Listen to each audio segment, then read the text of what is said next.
Welcome back. Stasa23 here, back again with some knife therapy. And today I am going to show you my favorite USA produced knives. As far as my knowledge, these knives are, these companies are USA produced only. And I'll have some honorable mentions of some knives that kind of in the crossover. So let's get started. First is from Hogue. It's a Hogue Knives DAC. I tell you what, I've grown to really like this knife a good bit. It's a good size. I love the blade shape. It's not, you know, super thick behind the edge or anything. I did have to swap the pocket clip just because for my hands, the pocket clip that was on there created a hot spot for me. So I threw a weak clip on there. It's rocking CPM 20 CV, and Hogue does a good job with their heat treating, at least on the knives I've had from them. It's nice, lightweight, just a good overall knife. The next is not usually a type of knife I go for, but it's just, I've owned a bunch of them. And that is an Emerson. This is the Emerson CQC. Dang it. Let's see if it's on here. No, this is the Mini Commander. M Commander. It's wearing some aftermarket natural micarta scales from, I think it's Blades and Such on Instagram. Does some good work. Got a Benchmade deep carry clip on there. Just, I prefer the way it goes in and out of the pocket. Very comfortable. One thing about Emersons, every Emerson I've ever owned, they just nail it on the ergonomics. Got this nice slope down here. And if the Mini, which most of their Minis aren't mini knives by any means, they're usually full size. Like this is a pretty full size knife right here. Let's see. The Mini is around 8 inches long. But they have every different flavor. They have the Mini, the Super, which is the big one. They got the regular size. They got all different size ranges is what I'm trying to say. But they make good, I mean, they're pretty much, you know, that tactical style knife. That's what they're geared toward. They got the wave feature for quick deployment. I could take or leave that. I don't need it. But the 154 cm is adequate. You could make a good EDC blade. It is a chisel ground edge on this one. It is V ground on the primary. The secondary is chiseled. So as you can see, this bevel is just enough to where they can knock the burr off of this side. He said he does that for ease of sharpening. So he's been making knives for a long time, knows more than I do, so make some good quality knives though. Especially these newer ones, they're super smooth. The newer ones, most of them all have these standoffs on it. Fit and finish is a good bit better. Good knife. All right, next one is the Millet Torrent. There's some things I love about this knife, and there's some things I hate about it. Well, I don't hate, but I dislike about the knife. I love the overall aesthetic of the knife. I love how it feels in my hand. It's a smaller, I'd say, you know, small to medium size in that area. I have a medium sized hand, and I have a little bit sticking out right there. It is one of the smoothest knives I own. You can deploy it in several different ways. It's got great blade to handle ratio without catching that tip. The only thing I wish different on this knife, being that it's almost like that gentleman style size, is that they would have ground it a little thinner behind the edge. It's pretty thick, and I wanted to thin it out some, so as you can see, I widened that bevel a good bit. And I think that's like at 18 degrees per side. Eventually, I'll probably get this one reground because I love the knife. I don't love the performance on it. But that's Millet Knives Torrent. All right, the next knife, the company gears themselves toward the hard use knives, and that's why I originally bought this knife. I did a video about it a long time ago. I was looking for a knife that I could use hard at work, and it would be able to handle anything I put at it, and it did a great job of that, and that is a NASdua. Now, this isn't the stock Dua anymore. I did get the blade reground, so it's got a nice hollow grind on here. Very decent. This is like 12 thousandths, I think, around behind the edge with a deep hollow grind right here. But it comes it comes with a nice robust edge on it. And you got some nice thick blade stock, and it keeps it thick to the tip. So in stock form, this is a great, you know, hard use style knife. This one's the older model in S30V. Now they do them in 20CV.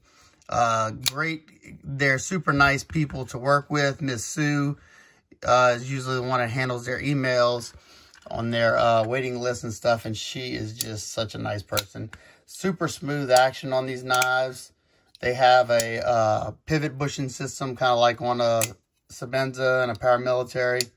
So, excellent knife. I've been having this knife for probably 7 years, if I had to guess.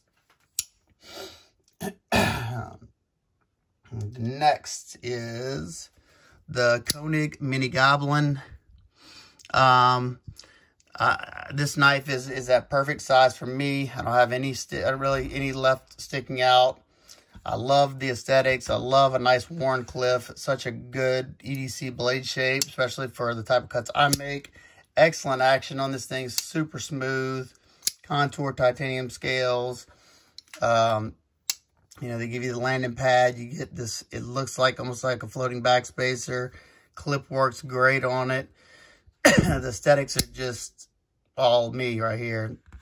Black DLC blade that has been holding up pretty well. Hope that's probably just smudge on there. Make sure that's not anything, rust or anything. Got a hollow grind on here. I really wish that they would have took advantage of that hollow grind and made it a nice deep hollow grind. And now it's deep, it feels nice and deep, but it fattens up at the edge, and it's not the thinnest. I would have liked to see it a little bit thinner, especially for a Wharncliffe blade shape. Hey everybody. That's my daughter, little Stasa 23. Excellent knife if you can get your hands on one of those. the Koenig and the Dua. And the last three, all the next, I mean, they're not the easiest to get your hands on, but if you can, they're all great knives. Next one is the Medford Slim Praetorian. I saw that they hit stores, I think on Friday. I think I saw some on Blade HQ. I think that's where I saw them. I don't remember, but I saw them on one of the sites, so they are trickling out now. I got this at the Las Vegas Custom Knife Show, and I've been enjoying it. Now, one thing I like a lot about this knife, you got, I think it's an 1/8 inch stock, and they got some nice deep hollow grind on here, and this thing gets mine's nice and thin behind the edge. I think mine's like 13 to 14 thousandths behind the edge on this portion, and on this compound, I think it's like 18 thousandths. So it's a good slicer. This one's riding on bearings. Great action. I like the aesthetics. The ergos are okay. These little things, they don't feel great in my hands, especially whenever I'm bearing down, putting pressure on it. And I think the one thing that, you know, I can handle the ergos. They're not, you know, bad to where I feel like I got to throw gloves on when I'm using it. But one thing I would have loved is if there was more access to that lock bar. You do have that cutout, but if anybody who's ever on the Medford knows that there's a lot of lock bar tension, you know, and I know he probably does that for the hard use tactical aspect of the knife. So where you don't have to worry about that lock bar sliding over, you know, when you're using it. But it's uncomfortable for me to disengage that lock bar. for me, to make it where it doesn't hurt, I use the fat of my thumb right there and kind of like push it over real quick. That's something I wish could see different. All right. And next, I got 4 from this company, and that is Strider. This is a Strider S&G. Picked this up at Blade Show last year. This is one of the M Strider, the newer Striders. I love the new Striders because these are ground way thinner than my older ones. I got the, let's see, I think it's right here. Got this older S&G that I picked up a long time ago, and this one is pretty darn thick behind the edge. I mean, it's not terrible, but it is thicker than this one. These are ground a good bit thinner. I don't know if I can even show that. If you look right here, you can see the thinness difference. See how thin it is right here in the sharpening choil. So they're just a joy to use now. I get a lot of joy out of it. And you know, for people who like to pry with their knives, you still got a decently thick stock. When you have a really thick stock, but it doesn't carry that stock thickness all the way to the tip. But you could probably still pry with this a little bit. The newer ones are a lot smoother. For me, the ones that I've owned, the fit and finish was a lot better. The lockup was good. No play. They're rocking 20 CV blade steel. I bought this black Damascus pocket clip for it.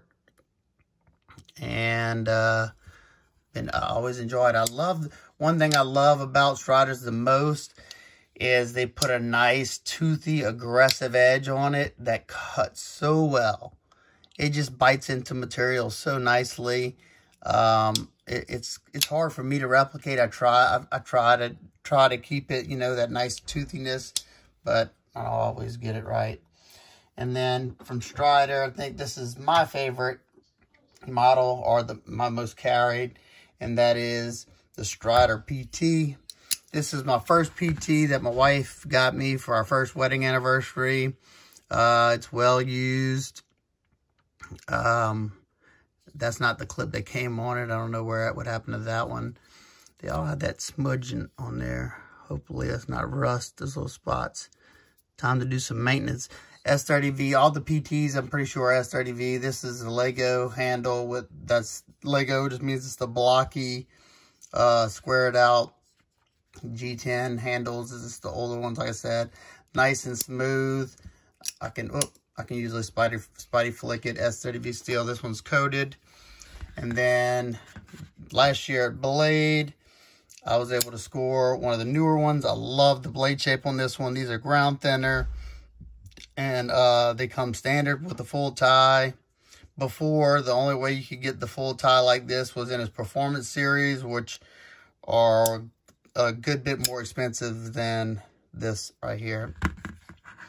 S30V steel. I like this one so much that I picked up another one at the Las Vegas Custom Knife Show. And just watch out whenever you release the lock bar pressure wash. Stupid smooth. Now, the blade's super light, so it's hard to let it free drop. But I mean, God, stupid smooth. This one's just like that. Stupid smooth. This one, I have sharpened it because it's gotten used a good bit. S30V steel. It's got an orange peel and titanium. You got those nice, huge, overbuilt hardware and standoffs and stud right there. You got your external blade stops to give you that lateral force protection right there. So you're not gonna, the blade's not gonna rock back and forth.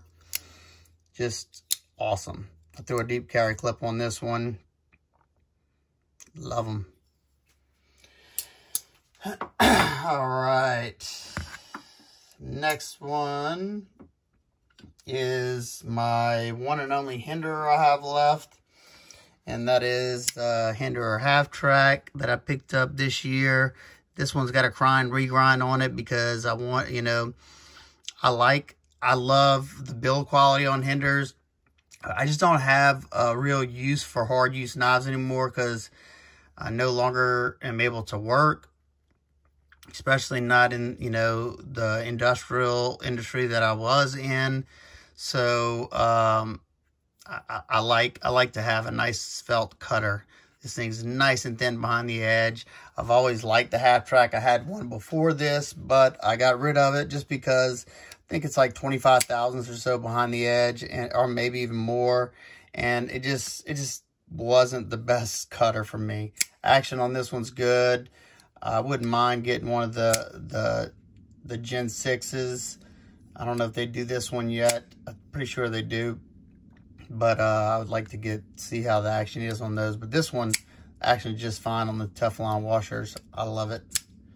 Excellent cutter. I think I need to sharpen it, but awesome knives. Alrighty. This next one is probably my favorite bigger knife that I own. It has some negative stuff, but I just love it. And that is the Microtech SOCOM Elite. I think I picked this up last year, and it's such a big knife. I think it's around a 9-inch knife.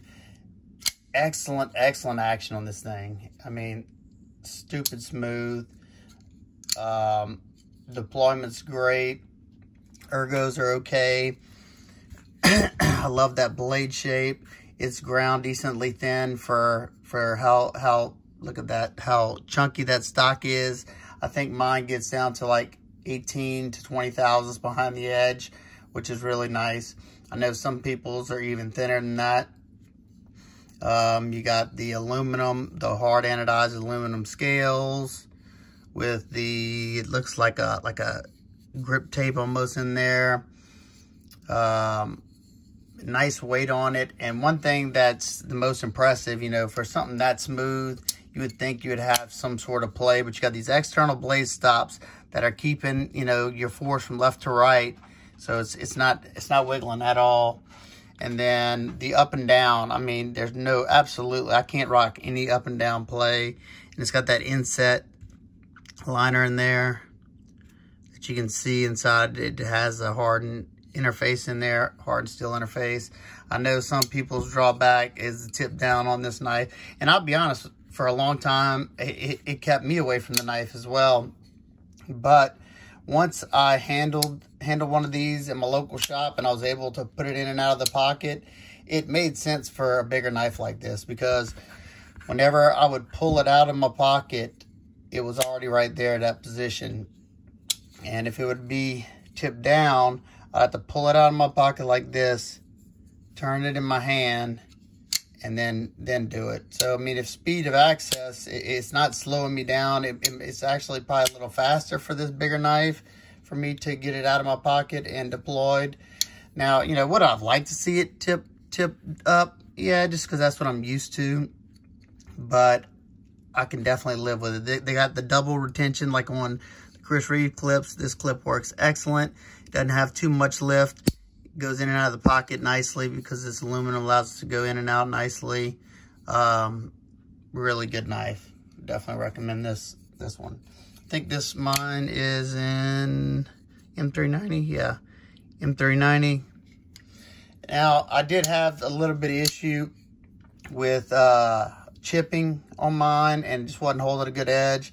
I have sharpened it, I think 4 times now, and probably needs another sharpening because I use it a good bit, and it's starting to hold a better edge now. So, all right, this next one's pretty hard to get your hands on, but I was able to score one from a local shop, and that is the Michael Birch Tree V4 Mid-Tech. Not sure if he has a machine shop or what machine shop in the U.S. makes these, but these are fully U.S. made. This one is pretty unique. The milling's different than the ones I've seen. Got some different, it's got like this blue anno with the bronze pivot collar. And And then it's got this coil clip. I haven't seen many. I haven't really seen the other ones like that. I'm sure there probably are a few, but I know there wasn't many, if so. Action is nice and comfortable. It's not a big knife, but it's comfortable. It's ground decently. I mean, it's not terrible, but it's definitely not going to be a great slicer because it's got this thick blade stock. Nice and smooth. It doesn't have an insert, but I'm sure the lock is either, the lock face is either carbidized or carburized, one of the two. The difference is one of them you're welding some tungsten carbide on the end of it, and the other one is you're heat hardening the titanium. 154 cm blade steel. Now I like this knife a lot, but I'm not sure it's going to stick around in the collection. So if somebody's interested in this, you can hit me up. I may sell it. I'm not 100% sure yet, but if somebody makes me the right offer, I'll sell it. All right, last are probably my favorite USA produced knives. You know, I carry one of these probably more than any of these other ones, and that is the Reeve knives. And this is my large 21 with a Doppler that I got. I got this not too long ago, just because I like the Doppler pattern on the scales.